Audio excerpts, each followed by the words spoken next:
ایک بات یہ کہی جاتی ہے ایودھیا سے متعلق کہ وہاں مسجد بنائی جا رہی ہے، ہمارے وزیر اعظم جائیں گے، اس کا افتتاح کریں گے، ایسی خبریں آ رہی ہیں۔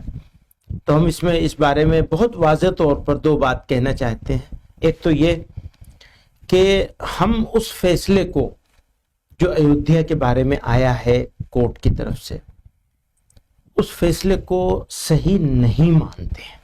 ہمارا یہ ماننا ہے کہ وہ فیصلہ غلط ماحول میں، غلط طریقے سے، غلط بنیادوں پر کیا گیا ہے، ایک بات۔ دوسری بات یہ کہ ملک کے وزیر اعظم کو نہ کسی مندر، نہ کسی عبادت گاہ کے افتتاح کے لیے، سنگ بنیاد کے لیے بالکل نہیں جانا چاہیے۔ اس سے اپنے آپ کو دور رکھنا چاہیے۔ مذہب کا معاملہ عوام کا معاملہ ہے، عوام ہو، مذہبی رہنما ہو، وہ کریں۔ اور میں اپنی جمعیت علماء کے ذمہ داروں سے یہ کہنا چاہتا ہوں، چاہے وہاں کے ہوں چاہے کہیں اور کے ہوں، کہ اگر وہ اس طرح کے عمل میں کچھ حصہ لیں گے،